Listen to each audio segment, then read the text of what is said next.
Siyata Dishmaya, Masechet Sota Daf Chav Zayin, nous commençons Daf Chav Vav Amud Bet, à la dernière ligne, Amar Shmuel. Shmuel nous enseigne Issa Adam, Domé Valissa Bat Domé. Il veut mieux qu'un homme épouse une femme Domé plutôt que la fille d'une Domé. De quoi il s'agit? Rachid nous dit Domé, c'est une femme sur qui les gens parlent, sur qui les gens disent qu'elle ne se conduit pas bien. Elle trompe certainement son mari. Et bien malgré tout, nous dit Shmuel, il vaut mieux qu'un homme épouse une telle femme plutôt que d'épouser sa fille. Pourquoi? Chez Obam et Tipak Shera, puisque cette femme, cette Ndoma, elle vient d'une goutte permise Kshera, c'est-à-dire elle-même n'est pas interdite. Elle-même ne provient pas d'une union interdite. Donc on peut se marier avec cette femme plutôt que de se marier avec la fille, Zobam et Tipapsula, qui provient d'une Tipapsula, puisque cette fille, peut-être qu'elle provient d'une union interdite d'un znout, étant donné que cette femme ne fait pas attention, au point que les gens, donc les femmes discutent d'elle, les femmes parlent que c'est une femme qui ne se respecte pas. Et donc, nous dit Shmuel, il vaut mieux épouser la Doma, même s'il y a des soupçons, plutôt que d'épouser sa fille, puisque la fille c'est plus grave, elle encore, ses parents n'étaient pas soupçonnables, alors que, puisque elle est soupçonnable, donc sa fille est certainement moins kshera qu'elle-même. Rabbi Yochanan Amar, Isadam Baddomé Avalisadome. Rabbi Yochanan lui pense le contraire, il vaut mieux épouser la fille que cette femme elle-même. Pourquoi? Chez eux, Medet Becheskat Kashrut. Dire la femme, comme nous allons le voir, n'est pas au Medet Becheskat Kashrut, c'est-à-dire cette femme qui risque de transgresser, c'est-à-dire de se trouver avec d'autres hommes, n'a pas de Cheskat Kashrut, et donc elle risque d'être interdite à son mari, puisque si une femme trompe son mari, on met un znout, un adultère, alors qu'elle est mariée, elle est interdite au mari, donc lui, le mari, ne peut pas toujours la garder, la protéger, et il risque de rester avec elle alors qu'elle lui est interdite. Donc il ne faut pas épouser cette femme, cette dame, mais la fille d'une telle femme est permise. Pourquoi? Puisque si cette femme est mariée, même si elle est soupçonnable, mais nous avons un klal, rov beilot acharabal, c'est-à-dire la majorité des relations qu'une femme peut avoir, c'est avec son mari.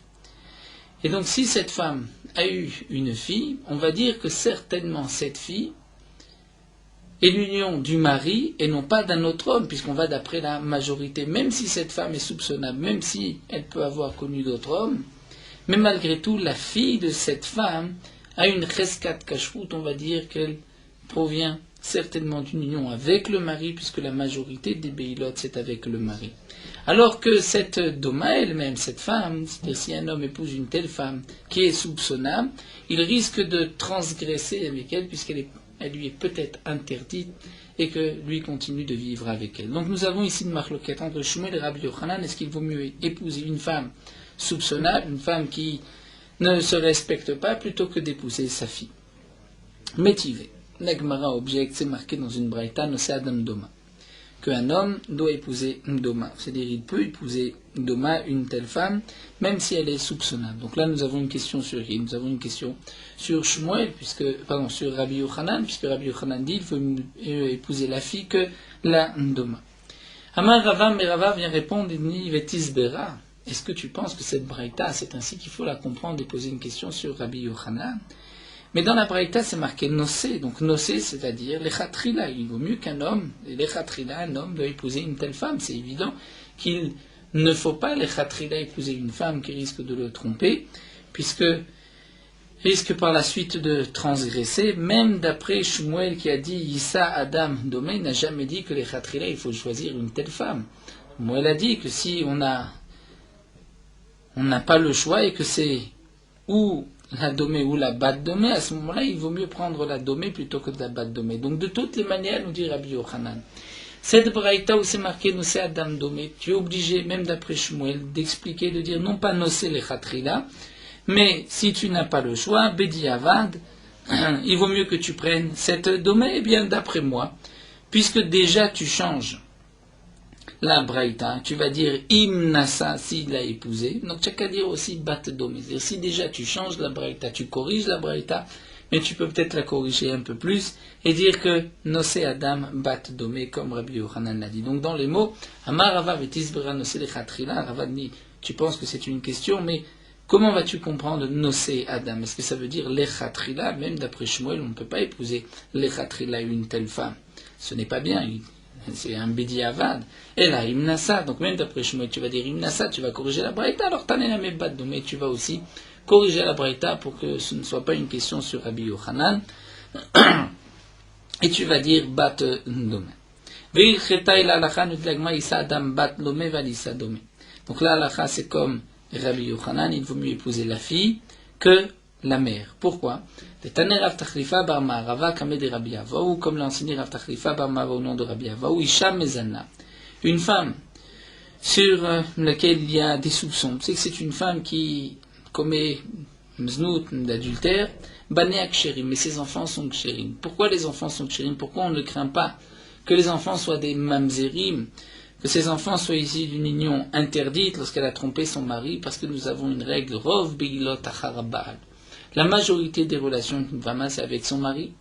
Donc même si cette femme a transgressé, elle a été avec un autre homme, on ne peut pas dire que les enfants sont les fruits de l'union interdite, mais plutôt le fruit de cette femme avec son mari. Donc les enfants d'une femme qui est mezana, c'est-à-dire qui commet l'adultère, sont kshérim. Sauf si bien sûr on sait que ces enfants proviennent de l'union, d'une union interdite. Si par exemple cette femme s'était séparée de son mari, elle était encore mariée ou le mari n'était pas là, elle est tombée enceinte, donc là on est sûr que ce n'est pas du mari. Mais lorsque on n'est pas sûr, on va d'après le rov, la majorité. Donc la conclusion de la Gemara, c'est comme Rabbi Yochanan, si on n'a pas le choix, on se trouve dans une position de Bediavad, un homme ne trouve pas d'autre femme, c'est ou une ou l'autre, ou la mère ou la fille. D'après Rabbi Yochanan, il vaut mieux épouser la fille plutôt que la mère, puisque la fille a la cheskat kashrut, on va dire qu'elle est certainement le fruit de l'union permise du mari, lorsqu'elle était donc mariée avec, lorsqu'on parle d'une fille, c'est que, prenons le cas d'une femme qui était déjà mariée avec Réhouven, elle a eu une fille, mais cette femme, on avait entendu les gens parler d'elle et disaient que c'était une femme qui commettait l'adultère. Donc on va dire qu'il vaut mieux épouser la fille que la mère, puisque la fille est certainement la fille de Réhouven, puisque Rov Beilot Acharabal, et donc la fille est permise plutôt que cette femme. Si ensuite elle divorce par exemple, ou si Réhouven décède et qu'un homme veut l'épouser, il vaut mieux donc épouser la fille que la mère, puisque la mère risque de transgresser et ensuite d'être interdite à son mari. La Gemara continue, Ba'er Rav Amram. Rav Amram se pose la question, Haïta perutza beyoter ma'u. Si c'était une femme qui était perutza beyoter, c'est-à-dire là, c'est une femme qui se conduisait mal, mais particulièrement mal. Et Rachid nous dit, nous n'avons plus le klal de Rov Begilot Acharabal, parce qu'on craint que la majorité des Begilot, la majorité de ses relations, ce n'est pas avec son mari. Est-ce que là on dira que les enfants sont permis ou pas? La Gemara nous dit, Aliba demande Amar, Enisha mitaberet la samour levesta lotibaïlecha. Nous avons une marloquette. Dans Masechet Nida, est-ce qu'une femme tombe enceinte, proche de son V7, c'est-à-dire de ses futures règles, ou une femme tombe enceinte, proche du migvé? D'après le Mandéamar, que la femme ne tombe enceinte que samour levesta, c'est-à-dire juste avant les prochaines règles, lotibaïlecha. Là, la question ne se pose pas. Pourquoi? Le mari ne peut pas savoir exactement quand est-ce que tombent les règles de sa femme. Et donc, il ne peut pas la garder à cette période-là. Puisqu'il ne peut pas la garder à cette période-là, peut-être que c'est juste à ce moment-là que la femme a eu une relation avec d'autres hommes. Et à ce moment-là, elle tombe enceinte. Et donc, l'enfant est le fruit de l'adultère, mais pas du mari. Donc là, c'est sûr que d'après le Mandama Ishem Tabet Samour Levesta, le mari ne peut pas garder sa femme et les enfants. Nous avons donc un point d'interrogation, et donc les enfants ne sont pas kshérim. Mais Kitiba Elecha, la question qui se pose, Saliba de Mandama Ishem Tabet la Samour Letviata. D'après celui qui pense qu'une femme ne tombe enceinte que proche de son mikvé, c'est-à-dire le plus proche du mikvé, Donc là, quel est le din? Kivan de yadaba, puisque le mari sait, il est au courant quand est-ce que sa femme va migrer. Donc neturem antarla. Il va la garder, il va faire attention que sa femme ne sorte pas de chez lui. Et donc, si ensuite la femme tombe enceinte, c'est certainement du mari, donc les enfants sont chéris, même si elle est proutsa bioter, même si c'est une femme qui se conduit vraiment mal. Odilma, ou peut-être non. Kevan est proutsa bioter lo, étant donné que cette femme est proutsa bioter, elle est vraiment une conduite de débauche. À ce moment-là, on craint, nous explique Rashi, qu'à un moment où le mari tourne les yeux, vite sa femme risque de transgresser, et donc les enfants ne sont pas considérés comme des enfants kshérim. Donc quel est le din teku? La Gemara ne répond pas à cette question et attend la réponse de Eliyahu Navi. Nous reprenons notre Mishnah. Nous avons vu que parfois le Beddin peut être mécané, c'est-à-dire lorsque le mari a perdu la raison, le Beddin peut dire à la femme, lui interdire de s'isoler avec tel ou tel homme. Et la Gemara nous rapporte une braïta, Tanura Banan, Ish. La Torah dit Ish, c'est-à-dire un homme dont la femme va dévier. Et la Torah ne dit pas juste Ish, mais Ish au pluriel, Ish. Que signifie Ish? Les rabot, Eshet, Cheresh, pour inclure la femme d'un sourd-muet, donc qui perd aussi la raison. Ve'eshet Shoté, la femme d'un fou, Ve'eshet Shimum, ou aussi la femme d'un homme donc, qui n'est plus conscient, qui ne peut plus garder sa femme, ou bien le cas Sha'alar Ba'alal Imdinatayam, le cas d'une femme dont le mari est parti en outre-mer, c'est le mari est en prison. Dans ce cas-là, on apprend chez Beddin Mekanim Laem, les postan Miktobata. Le Beddin peut faire un kinou, il peut dire à cette femme, ne t'isole pas avec tel homme, et si la femme s'isole, elle perdra donc la ketouba. Est-ce que le Beddin peut faire ce kinouille pour que, ensuite, le mari, si le mari retrouve la raison, est-ce que le mari pourra ensuite amener sa femme au Beddin? Talmud Lomar, Ve'evi ha'ish et ishto. Le pasuk nous dit non, Ve'evi ha'ish et ishto. C'est l'homme qui amènera sa femme. Et nous verrons exactement la dracha juste après, c'est que l'agma va nous dire, Ve'kna ve'evi. C'est-à-dire que c'est celui qui a fait le kinouille qui doit amener sa femme. On ne peut pas dire que le Beddin m'a fait le kinouï et qu'ensuite c'est le mari qui va amener sa femme. Donc si c'est le Beddin, on ne peut pas, il n'y a pas Vekina Vehevi, donc le Beddin ne peut pas faire un kinouï pour qu'ensuite le mari, même s'il retrouve la raison, même si le mari sort de prison, revient d'Inatayam, lui ne pourra pas amener sa femme au Beddin. Rabbi Yossé Omer, Aflash Kota. D'après Rabbi Yossé, le Beddin peut faire un kinouï, et ensuite, lorsque le mari revient, le mari pourra amener sa femme à Yerushalayim chez le Kohen. Donc,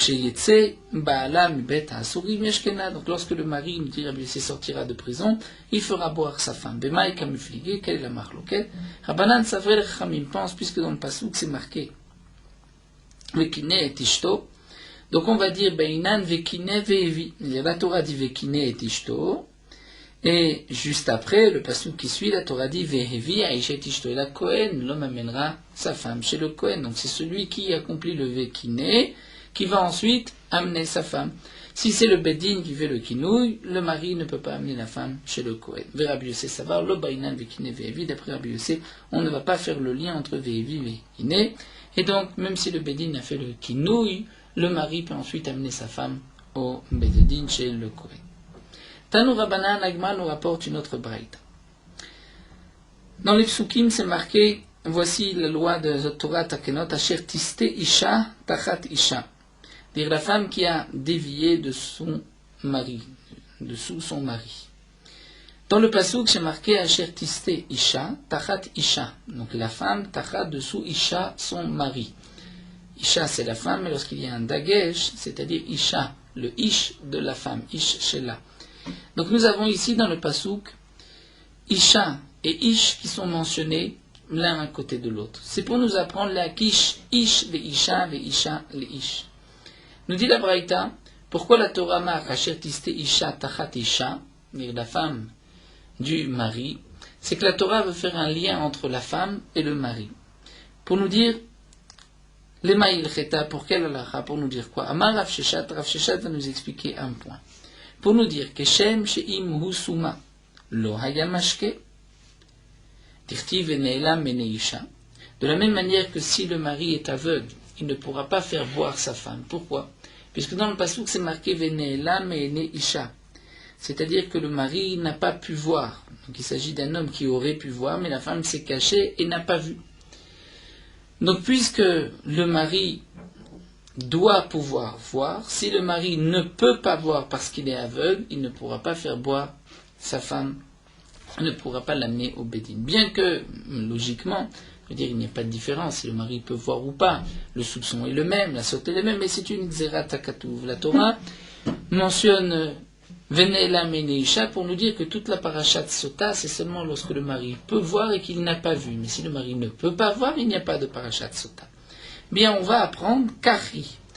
De même pour la femme, Imhaïta Souma, si la femme est aveugle, Loaïta Shota, elle ne peut pas boire. Pourquoi? Puisqu'on apprend la femme du digne du mari. Si le mari est aveugle, il ne peut pas faire boire à sa femme. Si la femme est aveugle, elle ne peut pas boire. C'est une Xerat Takatouf. Ravashi Amar, Ravashi lui va prendre l'autre côté. Nous allons apprendre un din sur l'homme qu'on apprend de la femme. Ravashi nous dit Keshem shechigeret vegidemet lo haïta shota. Ravashi nous dit de la même manière que si la femme est chigeret, si la femme boite ou gidemet ou elle n'a pas de main, lo haïta shota, elle ne peut pas boire. Dirtiv, comme c'est marqué dans le passage, veheemid a kohen et aïcha, c'est-à-dire le kohen va faire tenir la femme, il va faire tenir debout. Donc il s'agit d'une femme qui peut rester debout sur ses pieds, qui ne boite pas, il ne lui manque pas de pieds. Et c'est marqué aussi Venatan al-Kapeya, et il va poser sur ses mains. Donc il s'agit d'une femme qui a ses deux mains. Et la femme qui n'a pas de main ou qui manque un pied ou qui boite est exclue de la paracha, donc on dira de même pour le mari, c'est là le hekesh entre la femme et l'homme, Karou, lui aussi, Imaya, Rigero, Gidem, Loaya, Mashke. Si lui est boiteux, si lui, il lui manque un bras, une main, Loaya, Mashke, il ne pouvait pas faire boire à sa femme. Là aussi, pour moi, donc il n'y a pas de raison apparente, particulière, pourquoi si le mari n'a pas de main, il ne peut pas faire boire à sa femme, mais c'est la Xerat Takatouf qu'on apprend du hekesh. Mar Baravashi continue et rajoute et nous dit que Shem il est maître de la même manière que si la femme est muette, elle ne peut pas boire. Dire-t-il, puisque c'est marqué dans le passage V'amra Isha Amen Amen, la femme doit dire Amen Amen, donc elle doit pouvoir parler. Si la femme ne peut pas parler, elle ne peut pas boire la préparation de sota, eh bien par le hekesh, on va dire de même pour l'homme Karhu, Imaya Gilem Lo Ayamashke, si lui est muet, il ne peut pas faire boire sa femme. Hadran ala Charoussa, terminé le 4e Pérec, nous commençons le 5e Pérec. Et là nous avons une longue Mishnah, c'est-à-dire que la Gemara nous rapporte toutes les Mishnayot du Pérec, qui se suivent donc jusqu'à la fin du Hamoud. Aujourd'hui nous allons étudier juste la Mishnah du 5e Pérec. La Gemara, la Mishnah commence Keshem Shamaim Botkim Ota, de la même manière que les eaux vont vérifier cette femme. Et nous avons dit que Botkim, c'est dans le sens que si la femme a fauté, ces eaux vont avoir un effet sur cette femme, elle va en mourir. Karamaim Botkim Oto. De la même manière, les eaux vont être Bodek Oto, lui. Lui, de qui il s'agit? Est-ce que c'est le mari ou est-ce que c'est le Boel? La Gemara nous l'expliquera par la suite, mais dire que c'est le Boel, c'est-à-dire l'homme avec qui elle a fauté, lui aussi va avoir les effets de ces eaux, même si lui ne boit pas les eaux de Mesota, mais lorsque la femme va boire, ces eaux vont avoir un effet sur le Boel, sur l'homme qui a transgressé avec elle. Shinema, comme c'est marqué dans le pasuk Ubaou Ubaou, c'est-à-dire nous avons deux psukim, un pasuk qui nous dit Ubaou Amaim Marim Aele Bemeaïr, et ensuite un autre pasuk Ubaou Ba Amaim Marim Le Marim. Puisque c'est marqué deux fois Ubaou, on va dire un c'est pour la femme, un c'est pour le Boel. Donc nous verrons dans la Gemara quelle est exactement la dracha. Est-ce que c'est parce que c'est marqué deux fois Ubaou ou c'est le Vav qu'on est doré? Ça nous laissons pour la Gemara. La Mishnah continue Keshem She'asura le Baal Kachasura le Boel. De la même manière que lorsque la femme s'est isolée, Elle est donc interdite à son mari, elle sera interdite au Boël. C'est-à-dire si le mari décide de la divorcer, il ne veut pas lui faire boire, si la femme dit j'ai fauté, elle sera interdite au mari, mais aussi au Boël, l'homme avec qui elle a fauté. Chez Neymar, comme c'est marqué dans le Pasuk. Nitmea venitmea. La Torah dit nitmea, c'est-à-dire elle est devenue impure, c'est-à-dire elle a fauté, et puisque c'est marqué avec un va, venitmea, donc la femme qui a dévié de son mari, venitmea, et qui s'est impurifiée, c'est-à-dire qui a fauté, c'est marqué nitmea, mais avec un vav, donc on est d'oresh, comme c'était marqué nitmea, elle est interdite au mari, le venitmea vient nous dire qu'elle est interdite même au Boël, dit Rabbi Akiva, sont les paroles de Rabbi Akiva. Amar Rabbi Yoshua dit, Kach haya doresh Zecharia ben Akatsav. C'est ainsi que Zecharia ben Akatsav était doresh. Rabbi Omer, Rabbi nous dit, Shne pa'amim amorim parasha nitmea venitmea, echad abal vechad le Boël. D'après Rabbi, la dracha est des deux fois où la Torah nous marque nitmea. Nous avons une fois Zot Torah takenot asher tisti isha tachat isha venitmea, et nous avons une fois encore où la Torah dit Be'avar alav ruach kina vekine et ishto vehi nitma'a. Une fois c'est marqué nitma, une fois c'est marqué venitma, puisque c'est marqué deux fois nitma'a.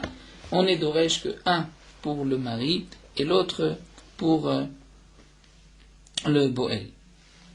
La Mishnah continue Bobayom darash Rabbi Akiva, c'est-à-dire ce jour-là, le jour même Rabbi Akiva a été d'oresh. Rashi nous rapporte la Gemara dans Masechet Brachot. Lorsque Rabbi Eliezer ben Azaria est devenu le Nassi, donc on avait destitué Rabban Gamliel de sa Nessiout après le Maaseh de Rabbi Yoshua, Rabbi Eliezer ben Azaria est devenu le Nassi. Rabbi Eliezer ben Azaria a permis à tous les élèves de rentrer au Beth Midrash. Rabban Gamliel avait interdit à monde, au grand public, de rentrer au Beth Midrash. Rabban Gamliel avait dit, tout Talmid Chacham dont l'intérieur n'est pas comme l'extérieur, il ne peut pas rentrer au Beth Midrash. Le jour où Rabbi Eliezer ben Azaria est devenu le Nassi, on a ouvert les portes du Beth Midrash. Et ce jour-là, beaucoup de drashot, beaucoup d'enseignements ont été rapportés. La Mishnah nous dit qu'il n'y avait pas une halacha suspendue le jour du Beth Midrash qui n'a pas été expliquée. Donc dans la Gemara, à chaque fois que c'est marqué Bobayom ce jour-là, il s'agit du jour où Rabbi Eliezer ben Azaria est devenu Nassi.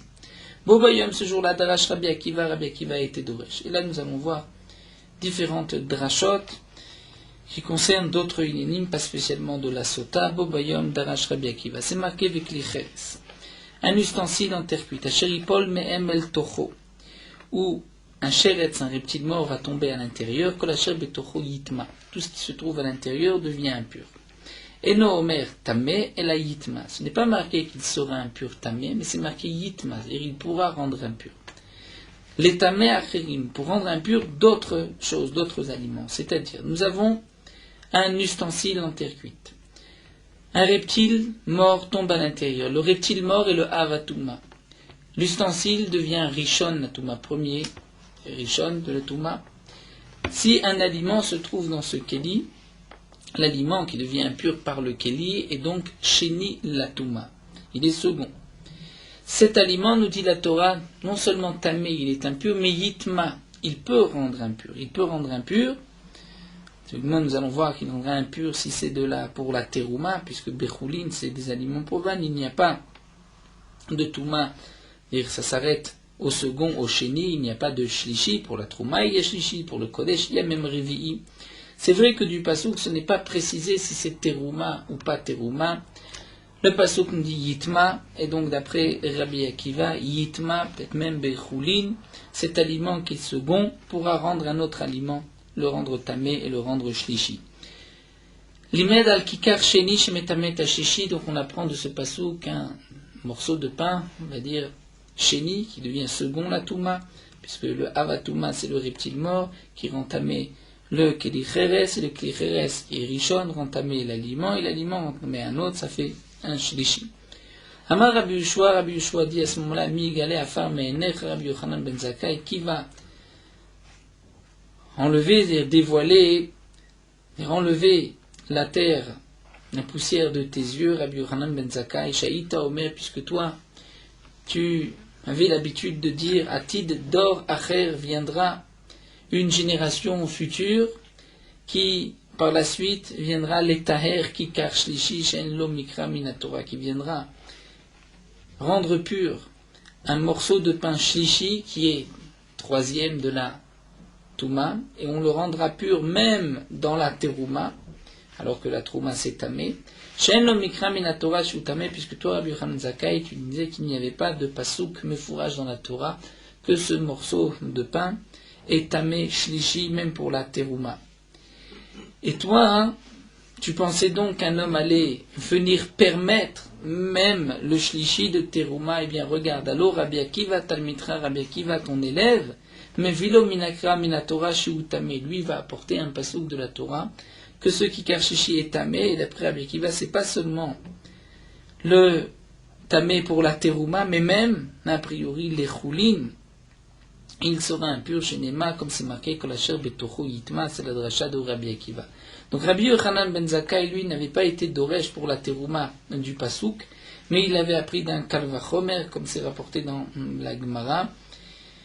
Et Rabbi Yochanan ben Zakkai pensait qu'un jour viendra une génération qui refutera ce Kalvachomer, et on devra donc permettre le Shlishi Baterouma. Eh bien, voici que Rabbi Akiva, ton élève, apporte un pasouk, pas seulement pour la Terouma, mais même Bechoulin, que le Shlishi est tamé. La Mishnah continue, Bo Bayom Darash Rabbi Akiva, ce jour-là aussi Rabbi Akiva était Doresh. C'est marqué dans le pasouk à propos des villes qu'on devait donner aux Lévi'im. Umadotem echutz la'ir et peat kedma alpaim ba'amad, donc on devait mesurer tout autour de la ville, à l'est, à l'ouest, au sud, au nord, 2000 amot qu'on devait donner aussi avec les Lévi'im. Donc 1 kilomètre autour de la ville, on donnait la ville aux Lévi'im et 1 kilomètre tout autour. Et le Passouk nous dit que ceci sera migraché à des terrains de la ville. Au Mikra, Acher Amar, et nous avons un autre Passouk qui dit que dans les villes des Lévi'im, on donnera aussi tout autour migraché à Ir, Mikir Air Vachutza Elefam Asaviv. On donnera du mur de la ville vers l'extérieur, 1000 amas tout autour. Donc un passouk nous dit on donnera 2000 amot, un passouk nous dit 1000 amot. On ne peut pas dire qu'on va donner 1000 puisque c'est marqué 2000.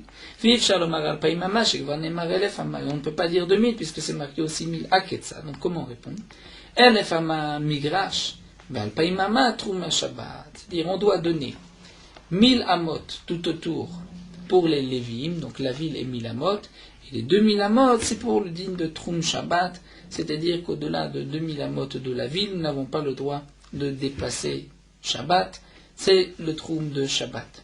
Et Rabbi Lezer, Benoch Rabbi Sagli Omer, lui explique différemment, Elefama Migrash, Valpaim Masadot Ukramim. C'est-à-dire qu'il y avait 1000 amot autour de la ville qui étaient vides, c'est-à-dire qu'il y avait une interdiction même de semer, pas seulement de ne pas construire tout autour de la ville, mais il fallait aussi ne pas planter, ne pas semer, pour qu'il y ait tout autour de la ville 1000 amot où il n'y a rien qui a été planté, rien qui a été construit, et c'est ainsi, nous dit Rashi, que c'est pour embellir la ville, et ensuite on devait donner les restes, des 2000 amot, il y avait encore après des champs et des vignes. Donc, Ve'alpaimama sadot ukramim, donc en vérité, il n'y a pas de contradiction dans les psukim. On donnait 2000 amot tout autour de la ville, mais le passouk qui nous dit 1000 amot, pour dire qu'il y avait 1000 amot qui restaient vides, et ensuite, on laissait encore 1000 amot pour planter des vignes, pour planter des arbres. Bobayom Darash Rabbi Akiva était d'Oresh aussi ce jour-là. C'est marqué Az Yashir Moshe Vnei Israël et Ashira Azot Lachem Vayomru les morts. Dans la Shira, alors Moshe Rabbeinu et les Bnei Israël ont chanté cette Shira Lachem Vayomru, ils ont dit les morts pour dire. Généralement, le les morts, comme Vaïdaber Hashem el Moshe les morts, Kadosh Baruch Hu parle à Moshe, les morts, pour que Moshe puisse dire au Bnei Israël cet enseignement. Mais ici, ils ont dit Vayomru les morts. Que signifie les morts? Pour dire à qui? Pour dire, puisque c'est les Bnei Israël, Moshe Rabbeinu qui ont chanté. De là, on apprend, She'en Talmud Lomar, les morts. Pourquoi le Passouk dit les morts? Le Passouk n'avait pas besoin de dire les morts. Ou Ma Talmud Lomar, les morts. Pourquoi la Torah dit les morts? Mais la Metche Israël Onim Shira Rav Shel Moshe, Alcool, davar et davar, dibo et dibo, kikorim et talel. De là, on apprend que les Bnei Israël répétaient parole après parole derrière Moshe Rabbeinu comme s'il lisait le Hallel. Les quatre Neymar, les morts, c'est pour cela que c'est marqué les morts, pour dire, c'est Moshe Rabbeinu. D'abord devait dire et ensuite les Bnei Israël répétaient comme lorsqu'on lit le Hallel. Nous verrons dans la Gemara que signifie comme on lit le Hallel. Et Rabbi Nechemi Omer kekorin et Shema velo comme Talel, comme on lit le Shema et non pas alors comme on lit le Hallel. Donc la Gemara nous expliquera que signifie comme on lit le Shema ou comme on lit le Hallel. Bo bayom, une autre dracha ce jour-là, dracha Rabbi Yoshua ben Urkenus. Lo avad Iyov et Akadosh Baruch Hu la me'ava. Iyov servait à Kadosh Baruch Hu par amour. Shenema comme c'est marqué hen. Yiktelani, dit le pasuk, Iyov avait dit que même si hen yikteleni lo ayachel, c'est-à-dire même si Akadosh Baruch Hu yikteleni me tue, lo ayachel. Que signifie lo ayachel? C'est-à-dire à lui, lo, à lui, ayachel, je vais espérer. Vadaïna davar shakul, mais on peut expliquer le lo de deux manières. Lo ani metzape, o eni metzape. Le lo parfois peut être traduit comme si c'était marqué lo avec un aleph, c'est-à-dire la négation. Lo ayachel. Donc est-ce que lo ani metzape, akadosh baruch hu j'espère, o eni metzape, ou je n'espère plus. Talmud Loma, nous avons la suite du pasuk qui dit adegva lo asir tumati mimeni. C'est-à-dire jusqu'au moment où je vais mourir, je ne vais pas enlever tout mati, c'est-à-dire mon intégrité, mimeni de moi. Donc de là on voit qu'on doit traduire le pasuk lo ayachel, c'est-à-dire je vais espérer en Akadosh Baruch Hu, même si Akadosh Baruch Hu vient me tuer. Mais la met chez Me'ahava Asa, de là on apprend que Iyov servait Akadosh Baruch Hu par l'amour. Hamar Rabbi Yoshua dit Migale Afar Menecha Rabbi Yochanan ben Zakkai qui va dévoiler la terre de tes yeux, Rabbi Yochanan ben Zakkai, Shaita Doresh Kol Yamecha, tu expliquais toute ta vie, Shelo Avad Iyov et Amakom et la Mihira. Toi tu disais que Iyov a servi Akadosh Baruch Hu par la crainte. Shneimar Ishtam V'yashar Yireh Elokim Besar Mera. Donc le pasuk avait dit Yireh Elokim. Yireh Elokim, c'est-à-dire non pas Ohev qui aimait Hachem et qui craignait Hachem, donc Mihira. Et voici que dit Rabbi Yoshua Va'alo Yoshua Talmidra, voici que Yoshua ton élève, Rabbi Yoshua ben Urkenos, Talmidra, l'élève de ton élève, Lamad, lui a enseigné, c'est-à-dire l'élève de ton élève, l'élève de Rabbi Akiva, qui lui-même était ton élève, lui a enseigné chez Me'ahava à ça, que Iyov servait à Kadosh Baruch Hu par amour et non pas par crainte. Voilà, nous allons nous arrêter ici à la main de la Mishnah, nous reprendrons avec l'explication de la Mishnah dans la Gemara. Nous terminons avec Merot Halacha, Daf Chavzaïn, concernant le digne de mitzvot tzrichot kavana. Les mitzvot, nous devons avoir une kavana, une pensée, c'est-à-dire avant d'accomplir une mitzvah, on doit penser s'acquitter de cette mitzvah. Donc avant le Kriyat Shema, on doit penser s'acquitter de l'obligation de lire le Kriyat Shema, puisque la règle à l'alacha, c'est que mitzvot tzrichot kavana. À part la kavana de s'acquitter de la mitzvah, nous devons avoir aussi la kavana de la mitzvah elle-même, c'est-à-dire au moment où on lit le Kriyat Shema, il faut comprendre le sens des mots et ne pas penser à autre chose. Donc lorsqu'un homme dit Shema Israël, il va le lire de cette manière, faire un arrêt, toutes les deux lettres. Shema Israël, écoute Israël, c'est-à-dire écoute, comprends, réfléchis, accepte ces paroles, Israël, peuple d'Israël. Donc tu dois savoir et croire en ce que l'on va dire. Hachem Elokeinu, c'est-à-dire Akadosh Baruch Hu, qui est notre Dieu, que nous avons pris sur nous comme Dieu, et nous sommes ses esclaves, Hachem Echad. Hachem est un, et il n'y a pas un deuxième, donc ça c'est l'unité d'Akadosh Baruch Hu. Nous avons l'habitude de lire le Shema Israël à voix haute pour réveiller la ferveur, la concentration, et nous avons aussi l'habitude de mettre la main droite sur les yeux pour ne pas regarder autour et ne pas être déconcentré.